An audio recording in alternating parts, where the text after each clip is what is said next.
So you should be inside of the contact that has the opportunity associated with this. If you got your documents through Docusign, then you would have already created the contact and the opportunity. So we're just going to go to the opportunity in order to get compliant. So click on the link here, and we're going to go to our documents. Under residential listing, you have 3 folders. However, to submit to MC, you will only need to load documents into listed and under contract. You will use closed once you have these documents, but you will never submit to MC. These will just stay here. The only 2 folders you will ever click this button, submit to MC, will be listed and under contract. Now under listed, this is what you would use whenever you are submitting for listing compliance once the listing is on the MLS.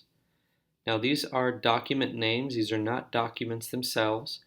This tells you if it's required or if it's conditionally required. So if it meets this condition, then you will need that document.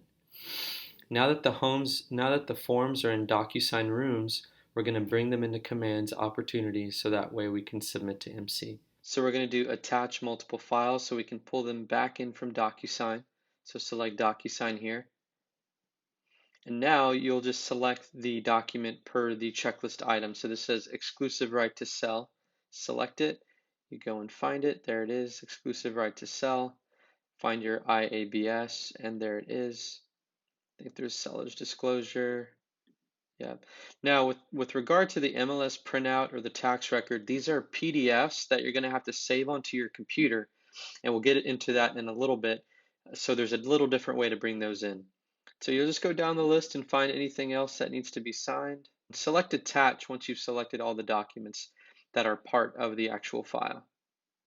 You notice that they're pulling in, so now this shows that they are in. Now that you brought in the documents from Docusign, the tax record and MLS and any other documents that you have saved to your computer that you want to bring in, the way you do that is either individually by clicking add a file or attach multiple files, manual, and then you'll just come in and you can either click on this and bring it in, or you can drag and drop it if it's here. So I'll do one drag and drop to show you. So I'll do MLS in here, drag and drop, and then this one I'll do browse and I'll search for the tax record. There it is. And then attach. Once you have all the documents you need here, you'll select submit to MC, and that will show submitted here, and they'll either approve it or they'll kick it back with conditions, and you just follow the instructions if and when it does come back. So we do this for the listed folder once the property is live on the MLS. So once we have an executed offer, the seller has signed it, we need to come to the under contract folder and submit these documents for compliance. Now these are going to be documents that are signed by both the buyer and the seller. Now the MUD disclosure and seller's disclosure, if applicable, would have been provided by you to the buying agent, and the buying agent would have had their client sign it and then presented the offer. Now when it comes to the tax record and the MLS full agent report, these are going to be pulled from the listing itself on HAR. So when you're here in Matrix and you need the tax record, so to get the tax record, you're going to select the black TX box here, and then you'll do a print to PDF. So select print and then download. We call it tax record and save. With that, you'll go back to the listing, and this is the HAR printout. Now with the tenant, you're going to want to make sure that this is changed to sold or closed. Then print email to PDF, and then you're going to select agent full and select print to PDF. That way you can download it to your computer.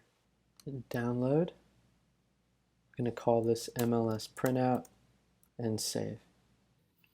If you needed to add an item, you would select add item, name the document, determine the type, and either pull it in manually from your computer or from Docusign if it's there.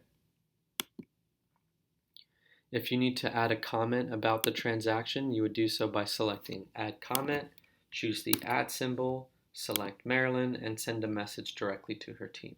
Like perhaps you don't have the tax record because it's new construction, you would say new construction, no tax record, and then add reply.